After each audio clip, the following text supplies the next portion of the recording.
Halo Tribuners, selamat siang. Anda sedang menyaksikan live update Tribun News edisi Minggu 30 Januari 2022.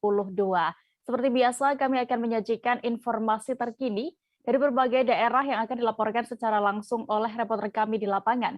Bersama saya Dea Mita, inilah live update selengkapnya. Kita menuju kabar pertama, Tribuners.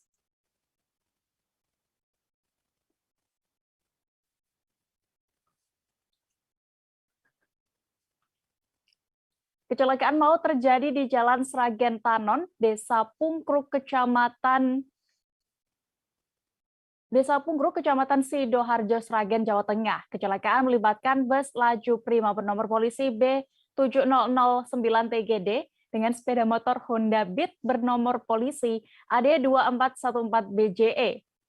Dilaporkan satu korban meninggal dunia dalam kecelakaan ini. Dan detail informasinya akan disampaikan rekan Septiana Ayu Lestari, reporter Tribun Solo yang kini sudah bergabung bersama kami di sana. Halo rekan Septi.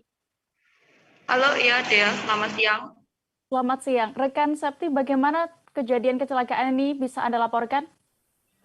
Ya, baik rekan Dea, kecelakaan maut terjadi di Jalan Raya Sragen Tanon, yang tepatnya di Desa Pungkruk, Kecamatan Sidoarjo, Kabupaten Sragen, di mana kejadian tersebut terjadi pada hari Sabtu 29 Januari 2022 kemarin sekitar pukul 9 waktu Indonesia bagian Barat. Kecelakaan tersebut terjadi antara satu unit bus laju prima dengan satu unit sepeda motor Honda Beat yang dikendarai oleh dua orang yang merupakan warga dari Desa Taraman, Kecamatan Sidoarjo, Kabupaten Sragen. Atas kecelakaan tersebut menyebabkan pengendara sepeda motor terjatuh dan satu pembonceng sepeda motor tersebut meninggal dunia di tempat. Ya dia. Lalu seperti bagaimana sebenarnya kronologi kecelakaan ini bisa terjadi? Baik, kronologi kecelakaan bermula ketika dua kendaraan tersebut melaju dari arah timur menuju ke barat, yang mana sepeda motor berada di depannya dan bus laju prima berada di belakang sepeda motor tersebut. Kemudian saat mendekati TKP, bus laju prima tersebut hendak menyalip sepeda motor tersebut, namun karena jarak terlalu dekat, bus laju prima tersebut menyenggol sepeda motor tersebut dan akhirnya terjatuh. Kemudian sepeda motor tersebut terjatuh bersama dua orang pengendaranya, yang mana pemboncengnya terjatuh ke arah kanan dan terlindas ban truk bagian belakang kiri yang menyebabkan luka cukup parah di bagian kepala, yang mengalami pendarahan di kepala, hidung hingga telinga, dan patah tulang di bahu yang menyebabkan pengendara tersebut meninggal dunia di tempat. Seperti bisa Anda informasikan identitas dari korban itu apakah diketahui? Ya, identitas dari korban yang meninggal dunia tersebut merupakan Ibu Sunarti yang merupakan warga Desa Taraman, Kecamatan Sidoarjo, Kabupaten Sragen, yang mana menurut informasi korban merupakan pedagang di Pasar Bundar Sragen, dan menurut informasi yang dihimpun di lapangan, korban baru saja pulang dari pasar untuk pulang ke rumahnya, namun sampai di jalan tersebut sayangnya keduanya menerima musibah tersebut. Terima kasih rekan jurnalis Tribun Solo, Septiana Ayu, untuk laporan Anda. Selamat bertugas kembali. Kita beralih ke Provinsi Lampung, Tribuners. Tabrakan beruntun terjadi di perempatan lampu lalu lintas bypass Jalan Soekarno-Hatta, Sukarame, Kota Bandar Lampung. Kecelakaan tersebut melibatkan 5 unit kendaraan, yakni 4 kendaraan roda 4 dan 1 kendaraan roda 2. Kendaraan tersebut yang terlibat tabrakan mengalami ringsek. Informasi lengkapnya akan disampaikan jurnalis Tribun Lampung, ada M. Joviter Husin yang kini sudah tersambung bersama kami. Halo rekan Joviter. Halo Dea. Joviter, seperti apa kronologi terjadinya tabrakan beruntun ini? Ya, kecelakaan tersebut terjadi pada hari Sabtu kemarin sekitar pukul 2 siang, di mana diawali dari laju kendaraan truk yang dari arah Raja Basah menuju Pelabuhan Panjang Bandar Lampung. Namun pada saat di TKP ataupun tempat kejadian di Jalan Simpang Soekarno-Hatta menuju Jalan Endor Suratmin, pengemudi truk diduga kurang konsentrasi atau mengantuk sehingga telat menginjak rem dan menyebabkan tabrakan secara beruntun. Adapun 4 mobil dan 1 sepeda motor. Demikian Dea. Bagaimana untuk kondisi para pengemudi dan penumpang kendaraan-kendaraan yang terlibat kecelakaan itu? Dan juga bagaimana kondisi dari masing-masing kendaraan bisa Anda laporkan? Ya, untuk kondisi kendaraan sendiri mengalami ringsek di pada bagian belakang dan depan, baik pun kendaraan mobil maupun yang motor yang terlibat. Namun dipastikan tidak ada korban jiwa, sementara ada 1 orang pengendara sepeda motor yang mengalami luka ringan. Aparat kepolisian memastikan korban sudah dilakukan penanganan medis di rumah sakit terdekat. Demikian Dea. Ya, Joviter, lalu dari hasil penyelidikan polisi untuk dugaan sementara penyebab tabrakan ini apakah sudah diketahui? Dan juga bagaimana dengan status sopir yang mengendarai truk ini? Ya, hari ini aparat kepolisian setempat juga melakukan TKP ulang dan dari hasil olah TKP tersebut diketahui bahwa sang sopir yang diketahui bernama Sukadi mengantuk karena dalam perjalanan jauh dari daerah Sumatera Selatan menuju Bandar Lampung tanpa istirahat. Saat ini aparat kepolisian belum menetapkan status untuk pengemudi truk, namun akan didalami lagi dari keterangannya di unit Gakum Polresta Bandar Lampung. Demikian Dea. Baik, terima kasih rekan Joviter Husin untuk laporan Anda. Selamat bertugas kembali. Kita beralih ke informasi berikutnya. Bupati Banyuasin Haji Askolani Jasimara Besar setelah tahu banyak truk pengangkut sawit overtonase yang melintas di Dusun 5, Desa Lubuk Lancang, Kecamatan Suak, Tapeh, Sumatera Selatan. Bapak Infrastruktur Banyuasin ini bahkan secara langsung ikut menghentikan laju truk pengangkut sawit yang akan menuju pabrik itu. Untuk mengetahui lebih detailnya sudah bergabung bersama kami wartawan Tribun Sumsel ada M. Ardiansyah yang akan melaporkan. Halo rekan Ardiansyah. Halo Dea, selamat siang. Selamat siang. Ardiansyah, bagaimana bisa menemukan truk yang overtonase ini melintas? Oke, baik Dea. Jadi saat ini saya sedang bersama Bupati Banyuasin, Bapak Adi Askolani Jasi. Nah, beliau ini akan menjelaskan secara langsung kronologis bagaimana beliau menemukan truk overtonase. Mungkin bisa dijelaskan Bapak. Baik, terima kasih. Assalamualaikum warahmatullahi wabarakatuh. Mbak Dia, selamat siang. Selamat siang, Bapak.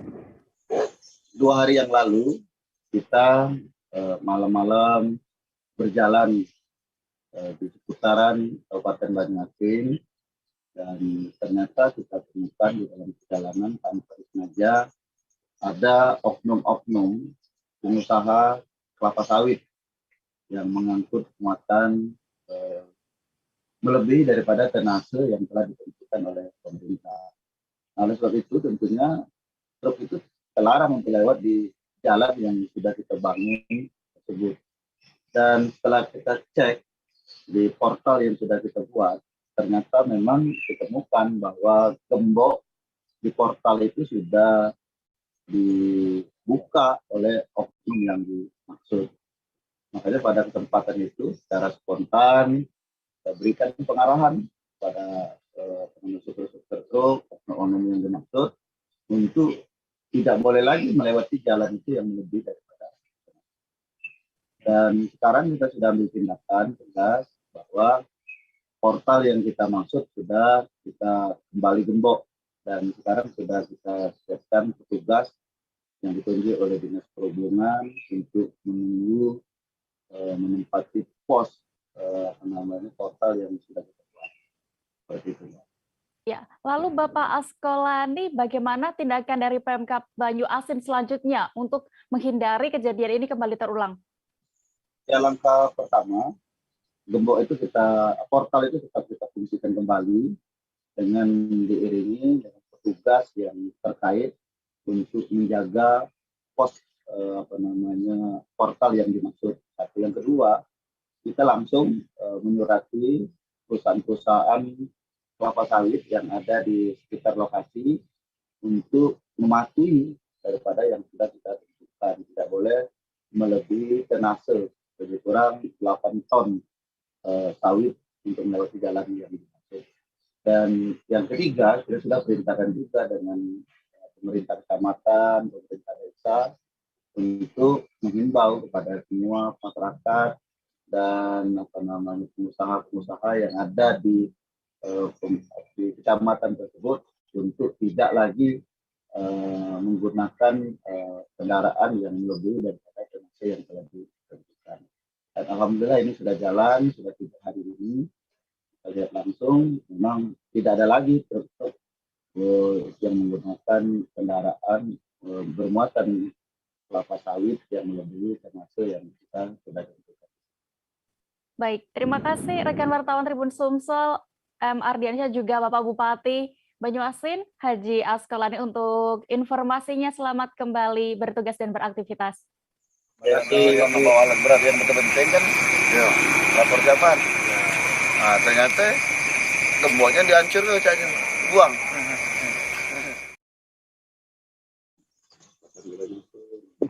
Kita masih akan kembali dengan informasi pilihan lainnya, Tribuners. Jangan kemana-mana, tetaplah di Live Update.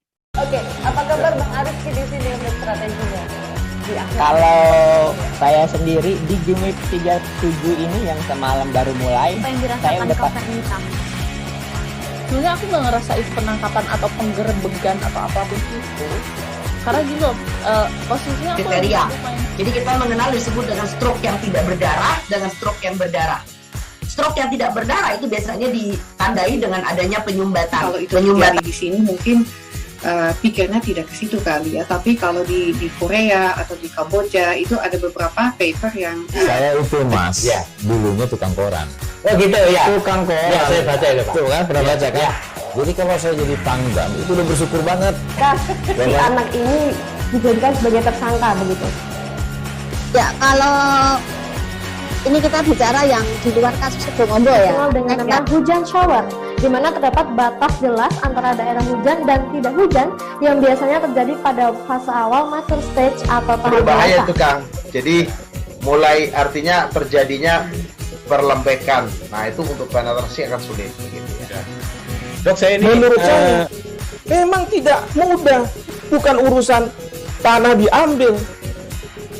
Kalau misalnya Amerika Serikat sekarang, Rasulullah mengatakan dalam sebuah hadis bahwa berpuasa di 6 hari Syawal itu berawal dari bagian barat Indonesia. Kami datang sebagai sahabat. Kembali di Live Update Tribun News, kita menuju informasi berikutnya. SMP Negeri 1 Tanjung Selor telah melaksanakan pembelajaran tatap muka atau PTM 100% dalam 3 pekan terakhir. Para siswa pun cukup antusias mengikuti pembelajaran tatap muka setelah sekian lama harus belajar daring imbas pandemi COVID-19.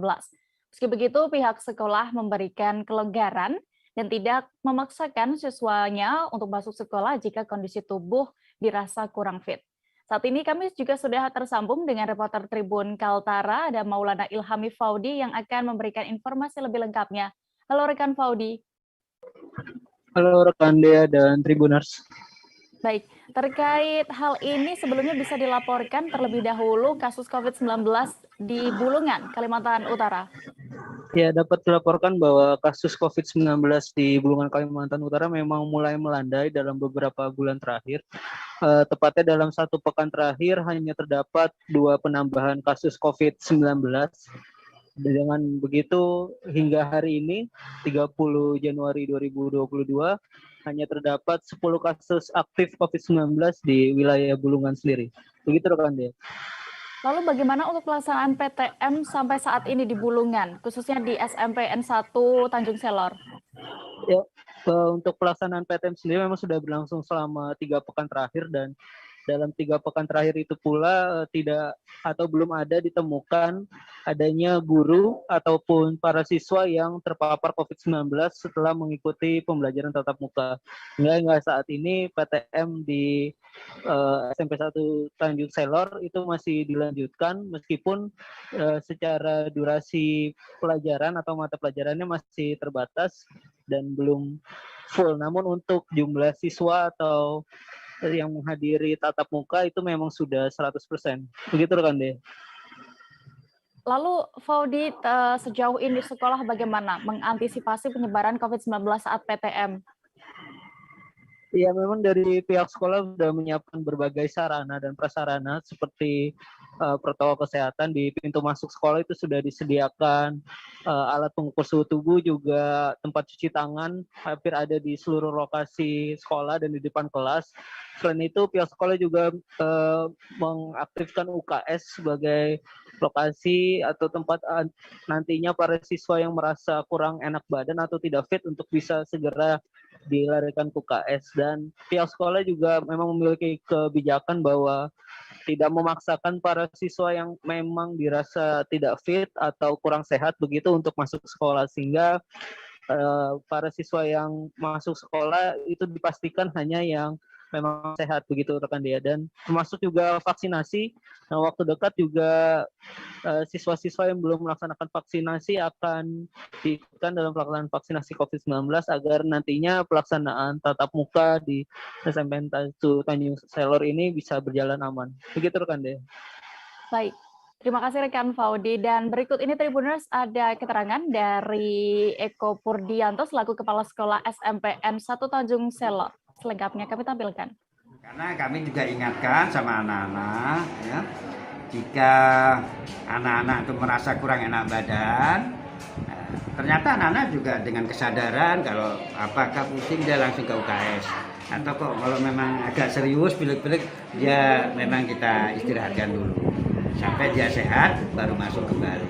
Dan sejauh ini kami belum menemukan, bahkan tidak ada tentang kondisi anak-anak yang serius, apalagi dinyatakan positif, tidak ada.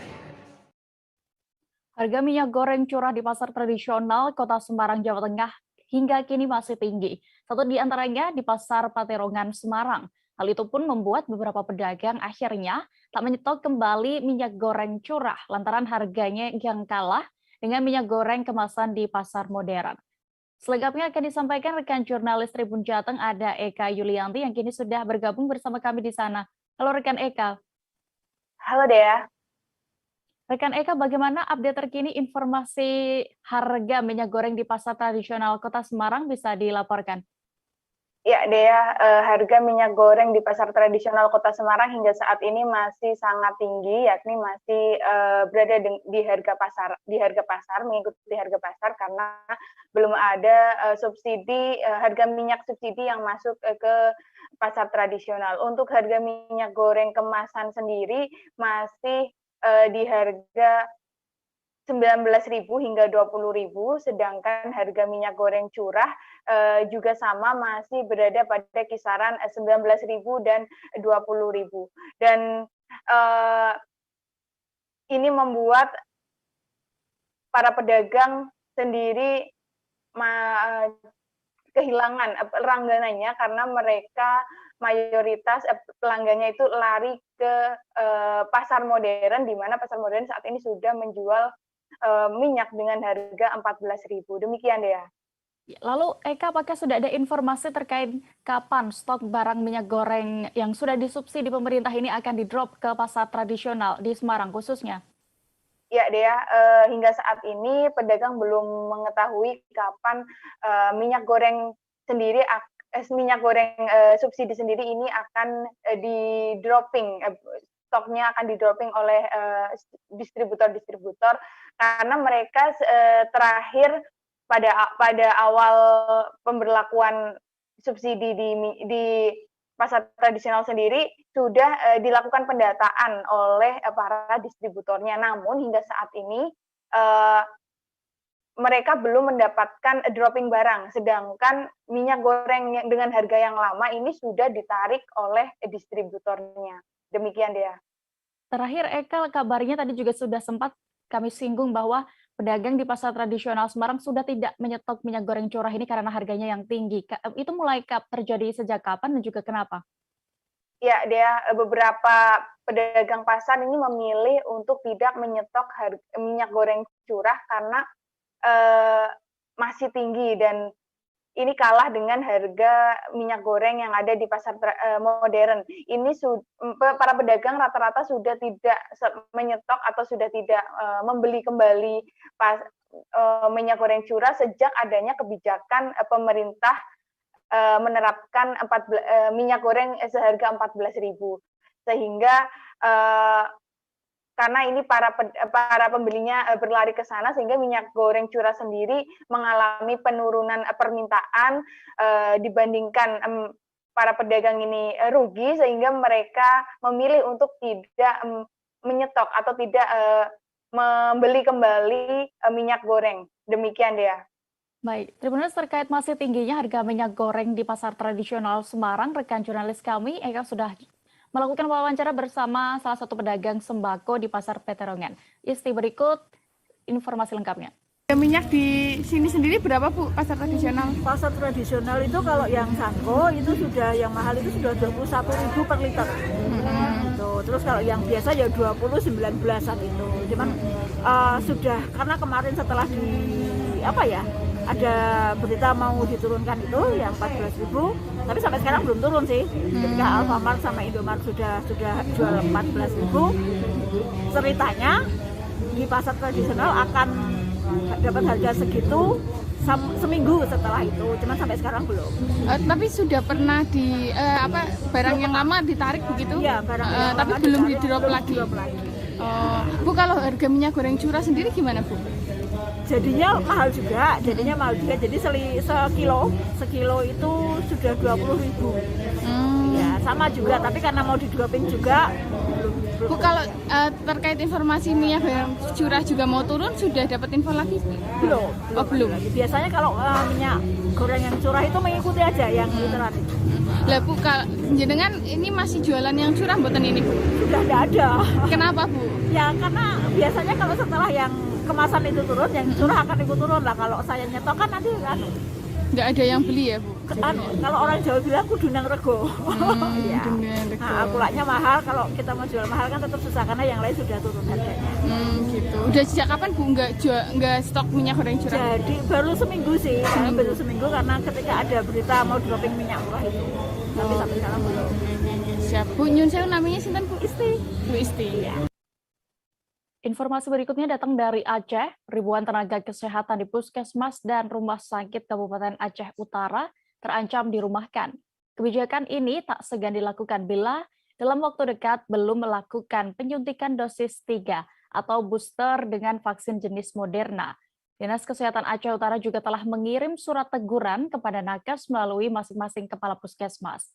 Informasi lengkapnya akan disampaikan rekan Jafarudin, wartawan dari Serambi News yang kini sudah tersambung bersama kami. Halo rekan Jafar. Halo Dea. Rekan Jafar, bisa dilaporkan untuk berapa jumlah nakes di Aceh Utara dan yang sudah melakukan vaksin dosis ketiga? Ya, baik Dea. Dapat kami laporkan di Aceh Utara jumlah tenaga kesehatan atau nakes yang bekerja di 34 puskesmas plus di rumah sakit itu mencapai 6.000 lebih. Dari jumlah itu mayoritasnya atau sebagian besarnya atau sudah hampir mencapai 100% itu yang sudah melakukan penyuntikan dosis 1 dan dosis 2. Dan saat ini yang dosis 3 itu dari 6.000 nakes di Aceh Utara itu yang sudah melakukan penyuntikan itu mencapai 71%, atau masih tersisa, artinya masih tersisa sekitar 29% lagi atau dengan jumlahnya 1.700 nakes yang belum melakukan penyuntikan booster 3. Karena itu Dinas Kesehatan baru-baru ini melakukan menyurati kepada pelaku puskesmas agar disampaikan kepada pihak nakes agar segera melakukan penyuntikan terhadap dosis ketiga dengan jenis vaksin Moderna. Begitu, Dea. Lalu bagaimana nantinya proses sanksi perumahan nakes ini yang tidak melakukan vaksin dosis ketiga?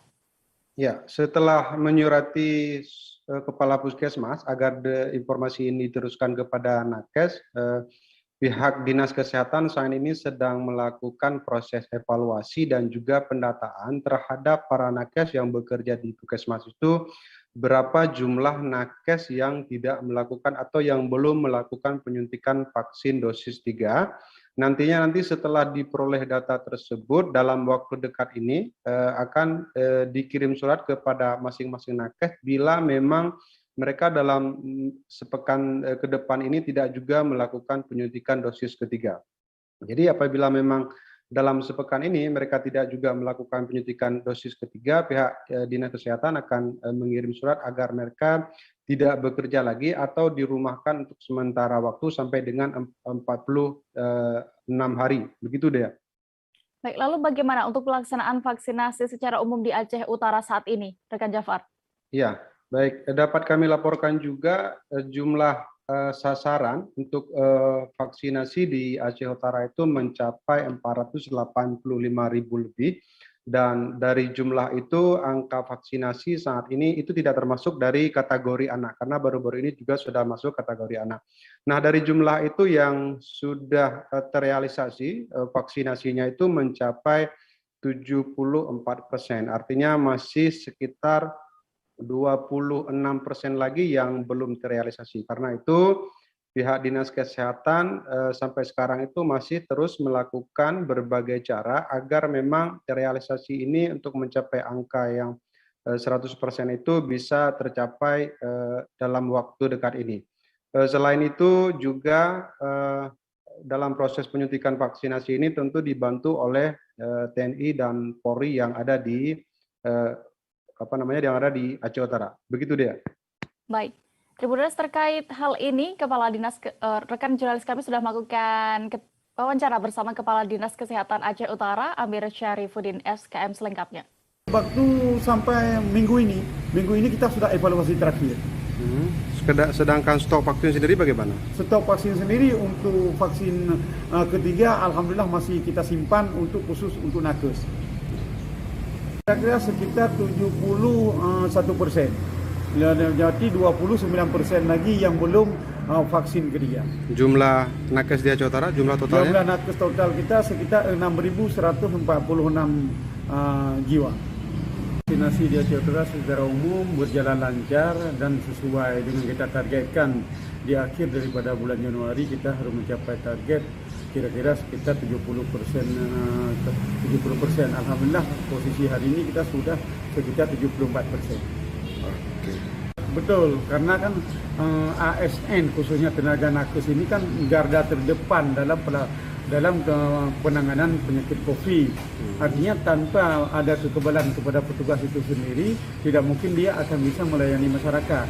Sehingga kami atas nama pimpinan membuat kebijakan kepada seluruh tenaga nakes yang tidak mau disuntik Moderna atau vaksin ketiga akan kita rumahkan untuk sementara. Setelah kita keluarkan surat kemarin resmi kita keluarkan dan himbauan tersebut kepada seluruh puskesmas, kita berharap kepada seluruh nakes kita khususnya yang bekerja di bagian pelayanan vaksinasi, kita mengharapkan tidak ada satupun yang menjadi korban gara-gara tertindas dengan aturan vaksinasi yang tidak dia lakukan. Kita mohon kepada seluruh nakes kita ini untuk bersedia untuk vaksin ketiga demi imuniti tubuh petugas kita sendiri. Upacara pemberhentian tidak dengan hormat atau PTDH Bribka Bayu Tamtomo, oknum pelaku pemerkosaan mahasiswi dilaksanakan pada Sabtu 29 Januari 2022 kemarin. Kapolresta Banjarmasin, Kombes Pol Sabana Amarto Sumito langsung memimpin jalannya upacara ini. Saat upacara PTDH, Bribka Bayu pun menyampaikan permohonan maafnya baik kepada institusi maupun kepada korban dan keluarganya. Kabar selengkapnya akan disampaikan reporter Banjarmasin Pos ada Nur Mas Rida yang kini sudah terhubung bersama kami. Halo rekan Rida. Iya, rekan Dea yang ada di studio. Baik, rekan Rida bisa diinformasikan kembali sedikit terkait kasus yang menjerat Bribka Bayu Tamtomo ini sampai akhirnya di PTDH dari Kedinasan Polisi. Oke, baik Tribuners, kemarin telah dilaksanakan upacara PTDH terhadap oknum polisi yang melakukan tindakan asusila terhadap mahasiswi magang Fakultas Hukum Universitas Lambung Mangkurat, yang mana kasus ini sebenarnya telah terjadi pada pertengahan 2021 silam, di mana saat itu korban yakni D melakukan magang di Satuan Reserse Narkoba Polresta Banjarmasin, di mana saat itu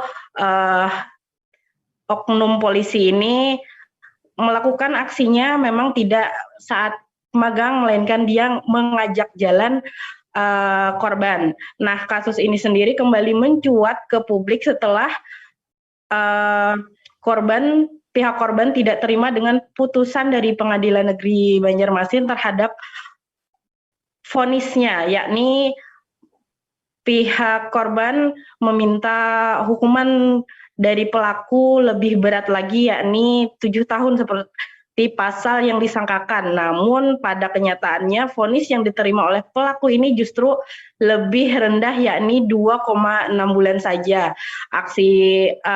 Akibat dari putusan dari pengadilan ini pun juga kian memanas, ditambah dengan korban sendiri buka suara ke sosial media, kasusnya naik ke tingkat nasional dan aksi dilakukan oleh rekan-rekan mahasiswa yang turut menuntut keadilan bagi rekan mereka, yakni D, mahasiswi Fakultas Hukum Universitas Lambung Mangkurat, begitu. Ya, lalu selain Kapolres Banjarmasin tadi yang memimpin langsung upacara ini, siapa lagi yang hadir dalam upacara PTDH? Iya, jadi upacara PTDH pada Sabtu kemarin turut pula dihadiri oleh TNI dari Kodim 1007 Banjarmasin, ada juga dari pihak tokoh Dayak begitu, dan Wali Kota Banjarmasin, serta pihak keluarga perwakilan keluarga korban. Ya, apakah ada keterangan dari pihak keluarga korban dan juga Wali Kota Banjarmasin terkait upacara PTDH Bribka Bayu ini? Iya, kepada media, Wali Kota Banjarmasin yakni Haji Ibnu Sina yang sempat kami wawancarai menyatakan apresiasinya terhadap pihak polisi yang langsung bertindak tegas terhadap oknum polisi yang melakukan tindak asusila terhadap mahasiswa ini. Dan juga sebagai informasi, Wali Kota Banjarmasin sebelumnya sempat memberikan penghargaan kepada Satuan Reserse Narkoba Banjarmasin atas prestasi mereka mengungkap kasus narkoba, yakni 135 kg sabu-sabu dan 500 gram ganja, di mana salah satu dari anggota yang menerima penghargaan ini adalah Bayu Tamtomo ini. Jadi khusus untuk Bayu Tamtomo ini dipastikan oleh Wali Kota Banjarmasin penghargaannya dicabut per 24 Januari 2022 tadi. Nah, sementara pihak keluarga yakni diwakili oleh kakak korban, N, itu tidak terlalu banyak memberikan keterangannya terhadap media ya. Beliau hadir di antara pewarta dan juga mahasiswa Unlam, mahasiswa Fakultas Hukum Unlam yang turut pula diundang oleh Kapolresta Banjarmasin dalam upacara ini. Jadi kepada media dia mengatakan, N, kakak korban ini mengatakan bahwa keputusan selanjutnya akan dilakukan setelah mendengar saran dari kuasa hukum dari korban ini. Begitu. Baik, Tribuners, terkait kasus ini, rekan Mas Rida sudah melakukan wawancara bersama Kapolresta Banjarmasin, Kombes Pol Sabana A. Marto Sumito. Berikut kami tampilkan liputannya. Dengan tidak hormat terhadap mantan personil kita dulu, yaitu Bribka BT, ya BT. Itu tapi tanya, oh bukan ya. BT, begitu dong, oke ya. Hari ini telah dilaksanakan upacara pemberhentian dengan tidak hormat terhadap Bribka BT yang sekarang sudah resmi menjadi warga sipil biasa, ya. Kenapa? Ada kejadian beberapa waktu lalu yang seperti sudah kita ketahui semua.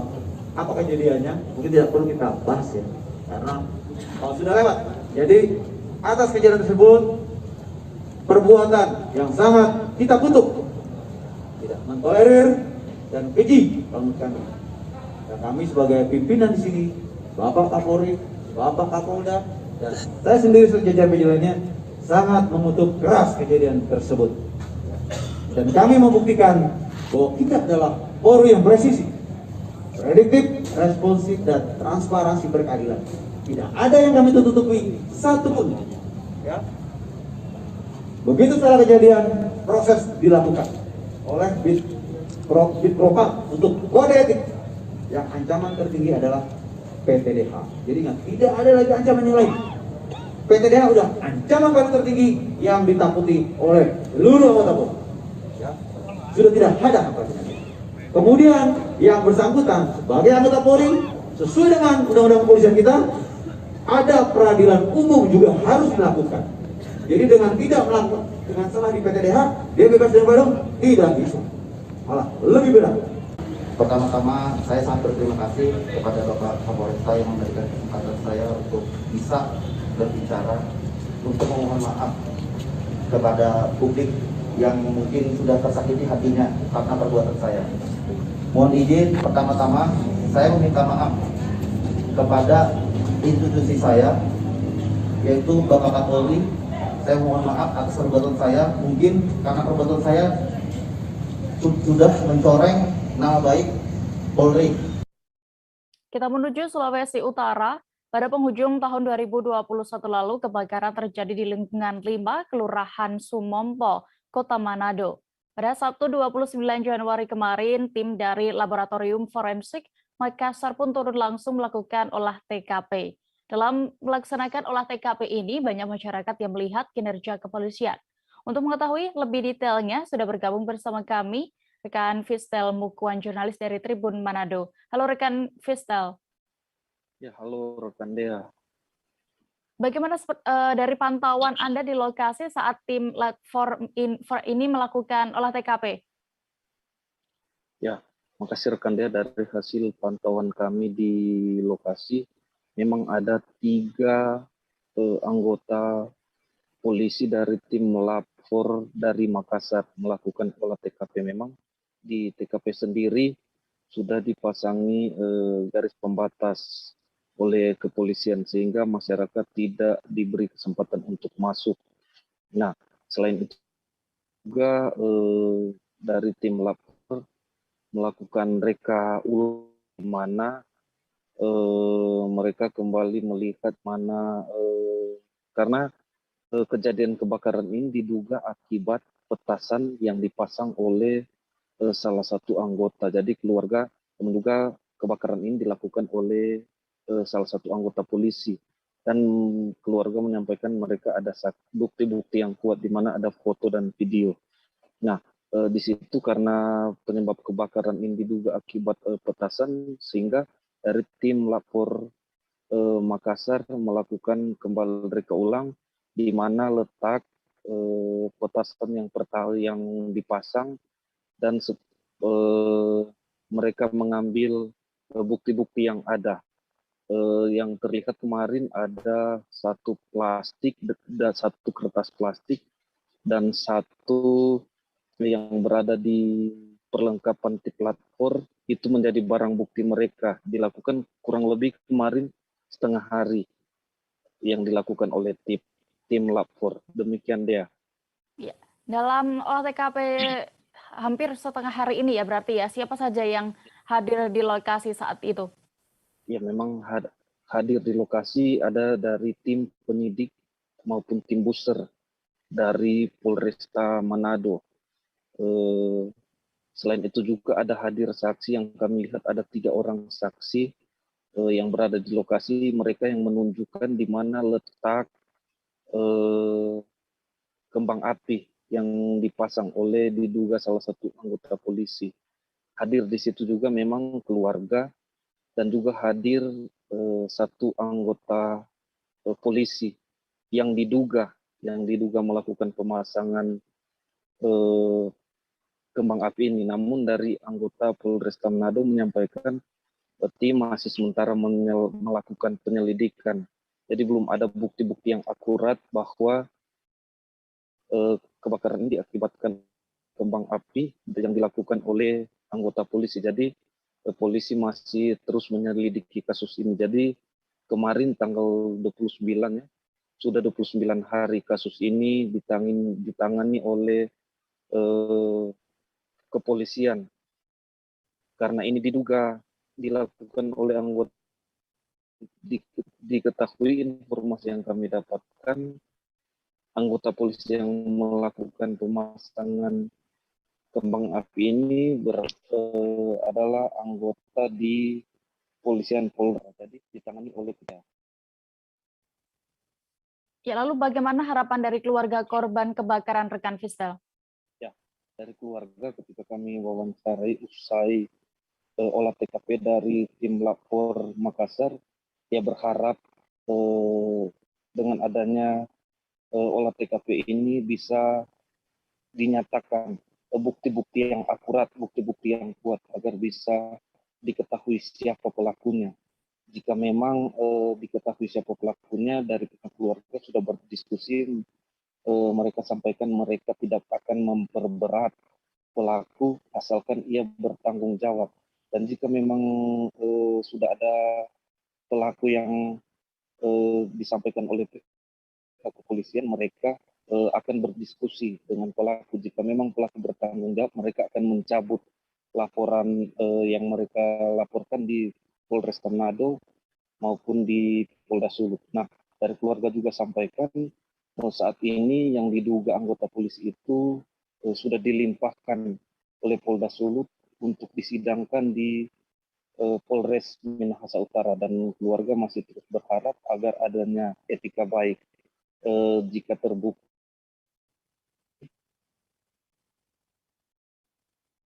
bertanggungjawabkan apa yang ia lakukan. Dan kerugian dari keluarga diperkirakan 800 lebih, itu belum dengan bangunan. Demikian rekan Dea. Baik, terima kasih rekan Fistel Mukwan untuk laporan Anda dari Kota Manado. Selamat bertugas kembali.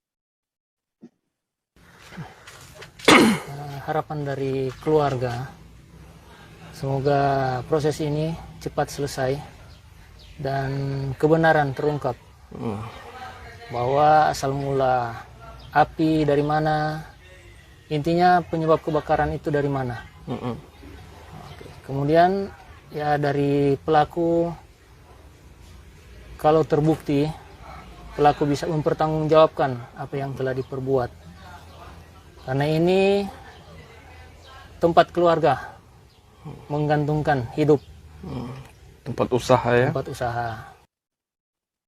Aparat gabungan Polres Mesuji, Provinsi Lampung, dan Badan Narkotika Nasional Provinsi Sumatera Selatan menggagalkan upaya penyelundupan sabu-sabu seberat 15 kg. Sabu tersebut diketahui hendak dikirim ke Kabupaten Ogan Komering Ilir, Sumatera Selatan. Nilai barang bukti ini mencapai 15 miliar rupiah dari 3 pelaku yang juga berhasil diamankan.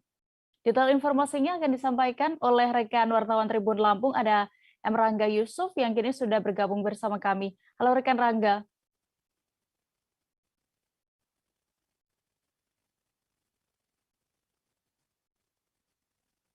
Halo rekan Rangga.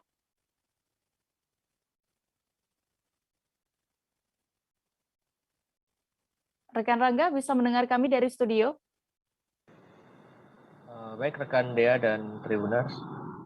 Ya, rekan Rangga, bagaimana bisa diceritakan kronologi digagalkannya upaya penyelundupan sabu seberat 15 kg ini?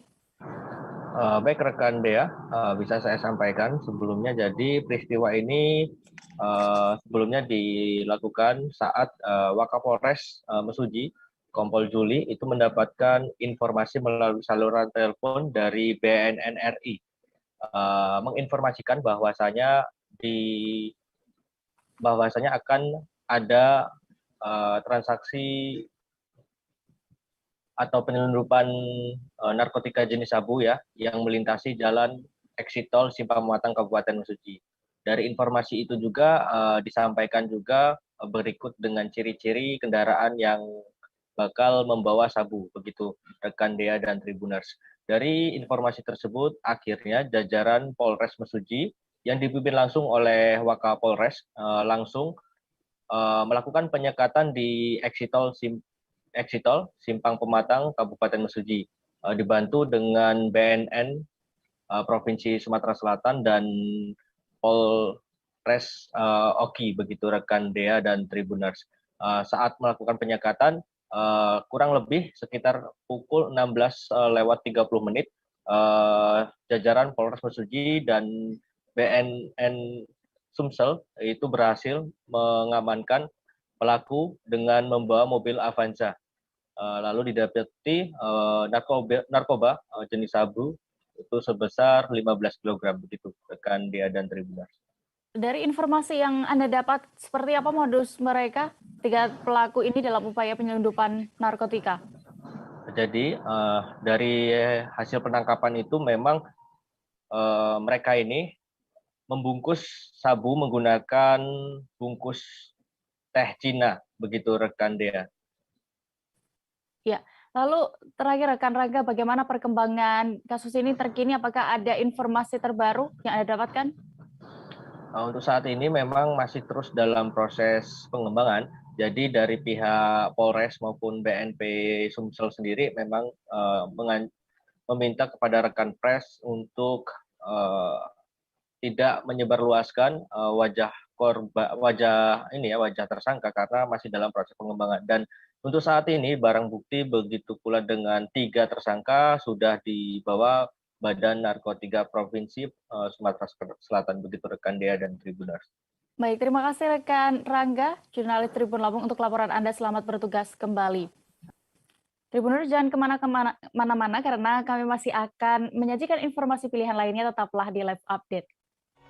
Berawal dari bagian barat Indonesia, kami datang sebagai... Oke, apa kabar Bang Arif di sini untuk strateginya?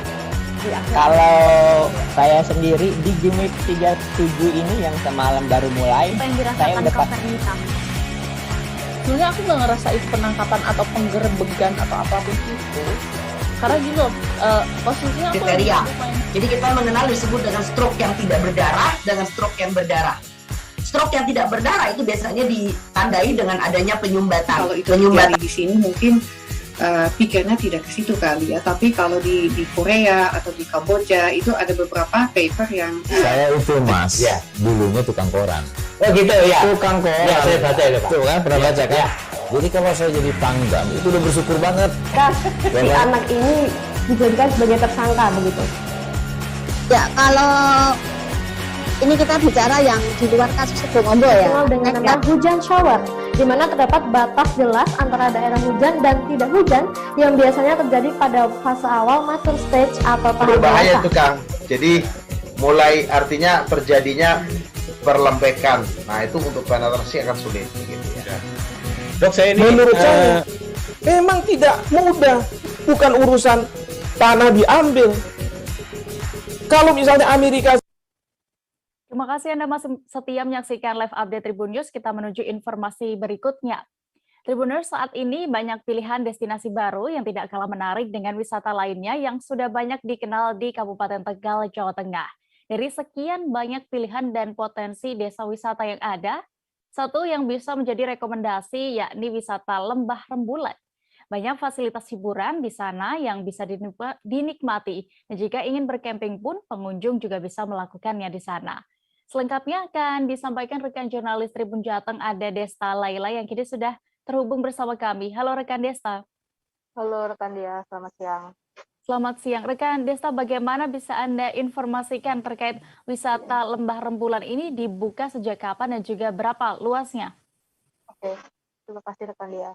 Untuk wisata desa Lembah Rembulan ini dibuka sejak awal tahun 2020 lalu.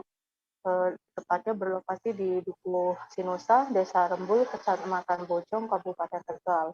Adapun untuk wisata Lembah Rembulan ini berada di atas lahan seluas kurang lebih 3 hektar di lahan milik desa dan ditambah dengan lahan milik bekerjasama dengan perhutani seluas 6 hektar. Adapun untuk wisata Lembah Rembulan ini memang lokasinya berada di area pegunungan, sehingga memang untuk cuacanya sendiri cukup sejuk dan sangat cocok untuk berwisata keluarga. Sekian rekan Dia. Apa saja fasilitas yang bisa didapatkan di sana, bisa Anda informasikan? Oke. Adapun untuk jika berkunjung ke wisata Lembah Rembulan ini, para pengunjung akan disuguhkan berbagai fasilitas wisata seperti area spot foto dengan varian background, ada kolam renang, villa, dan juga ada area camping. Sementara untuk fasilitas lainnya sebagai pelengkap yaitu terdapat kafe and resto dan juga nantinya terdapat tambahan wisata seperti berkaraoke. Ada juga bagi yang ingin melaksanakan ibadah terdapat juga musola dan juga tentunya terdapat fasilitas toilet. Adapun sebagai fasilitas tambahan, jika ingin bercamping di area tersebut juga terdapat lahan khusus untuk bagi pengunjung yang ingin merasakan berkemah atau camping di area tersebut. Terima kasih, Satya. Lalu berapa harga tiket masuk, lalu juga sewa villa dan juga tadi tenda untuk bercamping di sana bisa diinformasikan? Oke, kalau untuk harga tiket masuk sendiri cukup terjangkau yaitu hanya 5.000 untuk per orang. Dan harga tersebut juga berlaku baik saat weekday ataupun weekend. Dan sedangkan ada tambahan lagi yaitu untuk biaya parkir sepeda motor 2.000 dan untuk mobil 5.000. Adapun untuk harga sewa villa sendiri per malamnya yaitu untuk tipe isi 6 orang sebesar 450.000 dan juga ada yang tipe harga 400.000. Adapun jumlah villanya sendiri yaitu ada 10 tempat dan untuk yang tipe kamar ada 5 ruang. Sementara untuk sewa tenda sendiri untuk kapasitas 6 orang ada harga 80.000 per malam dan sudah termasuk matras dan perlengkapan lainnya. Adapun untuk kapasitas 1 orang yaitu seharga 60.000. Ya, rekan Dea. Ya, lalu untuk Tribuners yang ingin berwisata di sana bisa dijelaskan rekan Desta akses menuju desa wisata Lembah Rembulan ini? Terkait akses sendiri memang sebetulnya cukup sulit karena lokasi sendiri memang berada di area dalam. Namun bagi yang pengunjung terutama yang berasal dari luar Kabupaten Tegal maka bisa mengakses yaitu satu arah dengan wisata daya tarik wisata Guci Kabupaten Tegal. Sehingga jika sudah masuk dalam area tersebut bisa bertanya pada pengelola wisata ataupun warga sekitar mengenai arah menuju desa wisata Lembah Rembulan ini. Namun untuk memudahkan bisa memanfaatkan aplikasi Google Maps untuk bisa mengakses lokasinya supaya lebih mudah yaitu dengan bisa menggunakan kata kuncinya Desa Wisata Lembah Rembulan, Kecamatan Bojong, Kabupaten Tegal. Ya, rekan Dea. Baik, terima kasih rekan Desta untuk informasi Anda dan berikut Tribuners kami tampilkan hasil wawancara bersama Kepala Desa Ibnu Effendi selengkapnya. Fasilitas ada kolam renang, ada villa-villa, ada kafe, warung kopi juga, buat nyanyi-nyanyi lah, karaoke. Foto-foto juga ada ini Pak? Spot foto itu yang lebih banyak, mungkin view-nya memang sangat indah di sini. Untuk sekarang banyak pengunjung luar kota Pak? Alhamdulillah dari beberapa wilayah kota, dari Cirebon, dari Semarang, dari Pekalongan sudah banyak yang ke sini. Bahkan dari Bandung, dari Jakarta juga banyak yang menginap di sini. Untuk harga tiketnya sendiri berapa?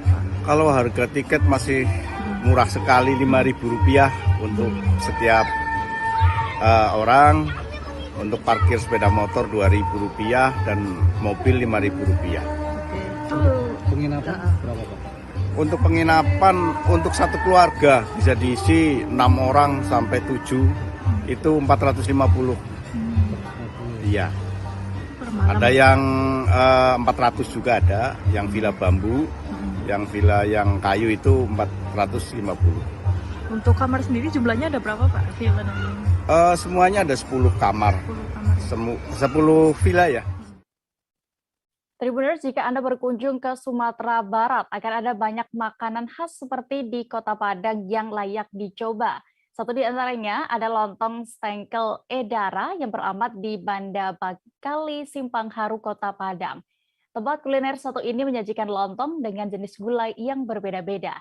Lontong dengan rasa khas Minang ini pun membuat lontong ini selalu dicari para perantau.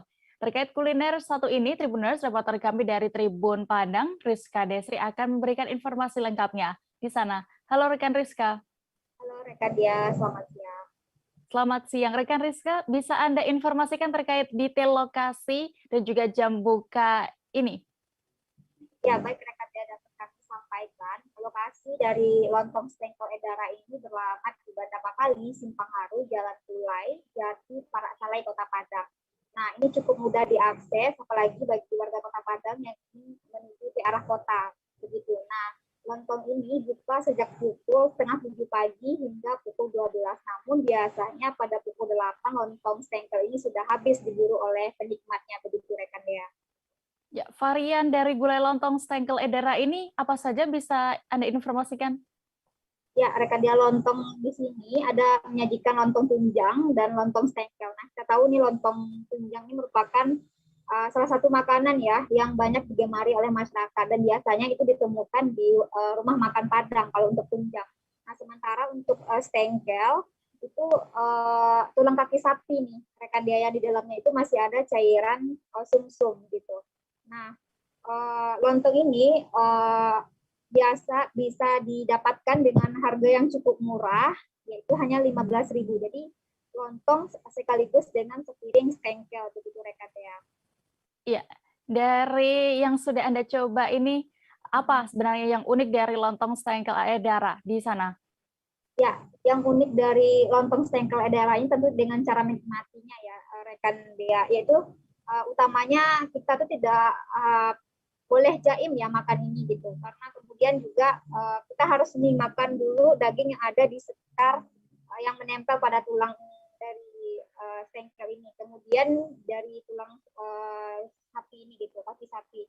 Nah, kemudian menyeruput nih sumsum yang ada di lubang tulang tersebut begitu dengan menggunakan sedotan. Begitu uniknya dari lontong stengkel ini rekan Dea.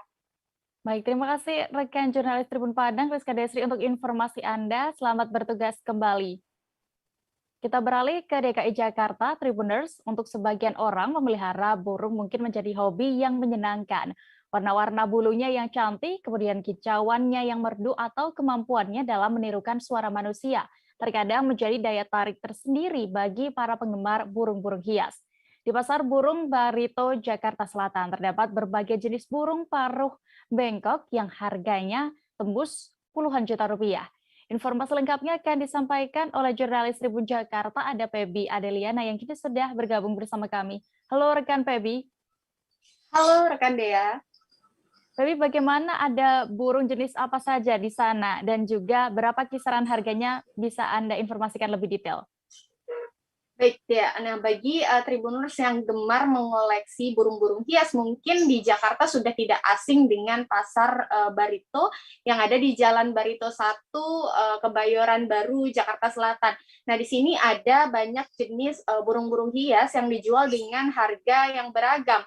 Nah, salah satu yang menarik dan kerap dicari oleh para pecinta burung adalah burung jenis paruh bengkok, begitu Dea.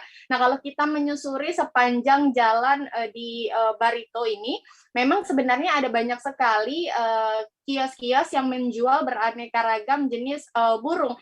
Nah, salah satunya ada kios Denny Ocean Bird namanya. Nah, di sini menjual burung paruh bengkok impor dengan harga yang beragam, mulai dari ratusan ribu rupiah, bahkan sampai puluhan juta rupiah harganya. Nah, misalnya saja seperti jenis burung paruh bengkok impor dengan tubuh yang lumayan besar seperti African Grey, kemudian juga ada burung makau, dan juga Blue Fronted Amazon. Nah, seekor burung anakan African Grey di sini dibanderol harganya di kisaran 15 juta, tapi untuk yang ukuran dewasa harganya bisa mencapai 20 juta begitu Dea. Nah, meski harganya cukup mahal, namun burung African Grey ini yang bisa Anda saksikan di layar Anda bukanlah burung yang termahal di kios Denny Ocean Bird ini, namun ada beberapa jenis burung yang harganya juga tidak kalah fantastis begitu. Misalnya ada yang menarik adalah burung makau di sini yang warna bulunya itu adalah biru dan kuning. Nah, memang burung makau ini dikenal memiliki bulu yang warnanya indah sehingga punya harga yang cukup mahal. Nah, seekor anakan burung makau di sini dibanderol seharga 40 juta Dea. Ada pula jenis burung seperti Blue Fronted Amazon yang dibanderol seharga 30 juta. Nah, memang meskipun kiosnya terlihat sederhana, namun jenis-jenis burung yang ditawarkan di sini juga cukup beragam dan harganya bahkan tembus sampai puluhan juta rupiah, Dea. Ya, Baby, dari informasi yang sudah Anda dapatkan ini, apa sebenarnya yang membuat harga burung-burung di sana begitu fantastis? Ya, memang selain karena impor begitu, saya pun sudah berbincang dengan Zusron dari kios Denny Ocean Bird begitu. Nah, memang mahalnya harga burung-burung di sini biasanya ditentukan oleh beberapa hal, misalnya seperti dari jenis burungnya sendiri, ukuran, kemudian juga warnanya dan juga kemampuannya begitu. Nah, semakin bagus warnanya atau unik dan juga semakin bagus kemampuannya, maka harga jualnya pun semakin tinggi begitu. Nah, memang beberapa burung yang ada di sini memiliki kepandaian atau kemampuan berbicara, misalnya saja seperti menirukan suara manusia, mengucapkan salam, halo atau menyapa begitu. Dan memang keunikan tersebut sudah dilatih sejak burung-burung masih anakan atau masih kecil. Nah, seperti misalnya jenis burung African Grey yang memiliki warna dominan abu-abu tua pada bagian tubuhnya ini yang dibanderol di kisaran harga 15 hingga 20 jutaan. Nah, menurut Zusron sendiri, burung African Grey ini merupakan salah satu burung yang tergolong pandai karena bisa menirukan suara manusia dan bisa dilatih bahkan bisa menghafal hingga 50 kata begitu. Dea. Iya. Apakah harga di sana, burung-burung di sana masih bisa ditawar, Feby? Ya, memang di sini ada banyak jenis burung yang harganya beragam, mulai dari ratusan ribu rupiah sampai puluhan juta seperti yang sudah saya jelaskan. Namun untuk Tribuners yang mau berburu burung-burung unik di Pasar Barito ini tidak perlu khawatir, karena harga-harga yang ditawarkan oleh para pedagang di sini masih bisa dinego atau bisa ditawar. Jadi untuk Tribuners yang mau datang tidak perlu khawatir dan jangan takut untuk menawar, karena memang harga yang ditawar pun masih bisa dinego begitu Dea. Ya, untuk jam operasionalnya, Feby, dan juga apakah di sana ada penjual hewan-hewan lain selain burung atau bagaimana? Iya, untuk jam operasional sendiri, Tribuners bisa datang ke Pasar Barito atau Pasar Burung Barito yang ada di Jalan Barito 1, Kebayoran Baru, Jakarta Selatan setiap harinya. Karena untuk operasional sendiri, Pasar Barito sudah buka mulai pagi hari, pukul 6 pagi hingga sore hari. Dan untuk kios Denny Ocean Bird sendiri buka hingga pukul 6 sore begitu. Nah, namun untuk Tribuners yang mau datang di sini tidak hanya ada burung-burung hias atau burung paruh bengkok saja yang dijual di Pasar Barito, namun juga ada berbagai macam jenis hewan peliharaan lain seperti misalnya kelinci, kemudian juga ada hamster dan beberapa pelengkap hewan peliharaan seperti makanan hingga kandang yang memang dijual di pasar burung atau pasar hewan Barito yang ada di Jakarta Selatan ini begitu Dea. Baik, terima kasih rekan Feby Adeliana untuk informasi Anda. Selamat bertugas kembali. Ketersediaan tempat tidur rawat inap pasien COVID-19 makin menipis. Wakil Gubernur DKI Jakarta Ahmad Riza Patria pun meminta warga untuk mengikuti imbauan Presiden Joko Widodo. Riza meminta warga DKI Jakarta tetap patuh terhadap protokol kesehatan seperti yang sudah diimbaukan oleh pemimpin negara. Laporan lengkapnya akan disampaikan Desi Selviani, jurnalis dari Warta Kota yang kini sudah bergabung bersama kami. Halo rekan Desi. Ya, selamat siang, Dea. Ya, rekan Desi bisa Anda informasikan terkait hal ini? Ya, tadi pagi Wakil Gubernur DKI Jakarta Ahmad Riza Patria mengatakan bahwa kenaikan kasus COVID-19 di Jakarta terus meningkat pesat. Dari sebelumnya, sehari sebelumnya, bor di Rumah Sakit Jakarta hanya mencapai 54%, namun dalam waktu sehari naik 2% menjadi 56%, di mana saat ini hanya tersisa 44% ketersediaan tempat tidur bagi pasien COVID-19. Menurut Aliza, kenaikan kasus COVID-19 tidak lepas dari ketidakpatuhan warga terhadap protokol kesehatan. Maka dari itu ia mengimbau agar warga tidak terlalu euforia dari vaksinasi COVID-19 yang sudah mencapai 2 dosis lengkap. Seperti itu. Dia. Ada informasi tambahan lain, rekan Desi, yang bisa Anda laporkan? Ya, tadi juga Wakil Gubernur DKI Jakarta Aliza sempat menyinggung imbauan Presiden Jokowi terhadap warga agar tidak keluar dari rumah dan tidak melakukan kegiatan yang menciptakan kerumunan. Maka Wagub Aliza meminta warga agar selalu mematuhi protokol kesehatan seperti sesuai imbauan dari Presiden Jokowi, seperti itu. Ya, lalu dari kasus-kasus sebelumnya berarti saat ini naik berapa persen, Desi, kasus COVID-19 di Jakarta sendiri, dan bagaimana kesediaan ICU di rumah sakit di sana? Ya, kenaikan kasus di Jakarta itu lebih dari 40% dari kemarin. Sebelumnya sempat turun drastis di sejak akhir 2021 hingga saat ini. Dan saat ini ketersediaan ICU di Jakarta yang sudah terpakai itu 19% atau sekira 152 tempat tidur. Baik. Tribuners, rekan jurnalis kami sudah melakukan wawancara bersama Wakil Gubernur DKI Jakarta, Ahmad Riza Patria, terkait kondisi COVID-19 di DKI Jakarta. Berikutlah informasi lengkapnya. Kemarin sebelumnya masih 54, sekarang meningkat lagi. Ya. Dari 4.361 terisi 2.426, 56 terbornya. ICU-nya sudah 19%, naik lagi. Sebelumnya 651, terpakai 125.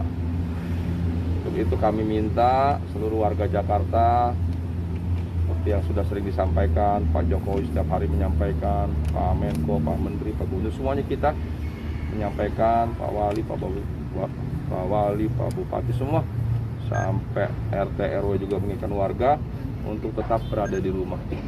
Tempat terbaik saat ini ada berada di rumah bersama keluarga dan laksanakan prokes, protokol kesehatan secara taat, disiplin, patuh, dan bertanggung jawab. Sekalipun sudah divaksin, jangan anggap enteng. Ya. Sudah divaksin, jangan juga lupa. Sudah divaksin, jangan kendor. Jangan euforia. Kemudian berbagai fase terus kita tingkatkan, apakah rumah sakit, puskesmas, pelayanan kesehatan lainnya, tenaga kesehatan, obat-obatan, oksigen, sampai vitamin, semuanya tersedia dalam jumlah yang cukup, termasuk vaksin. Jumlah vaksin sampai dengan hari ini sudah mencapai 560.277. Informasi tadi sekaligus menutup perjumpaan kita dalam live update hari ini, Tribuners. Lantaran masih di tengah pandemi, kami kembali mengingatkan kepada Anda untuk terus menerapkan protokol kesehatan dimanapun berada, meski sudah mendapat vaksin 2 dosis lengkap. Jangan lupa juga saksikan live update Tribun News berikutnya di seluruh kanal YouTube Tribun Network. Saya Dea Mita beserta kru yang bertugas pamit. Terima kasih dan sampai jumpa. Jangan lupa like, subscribe, dan share ya!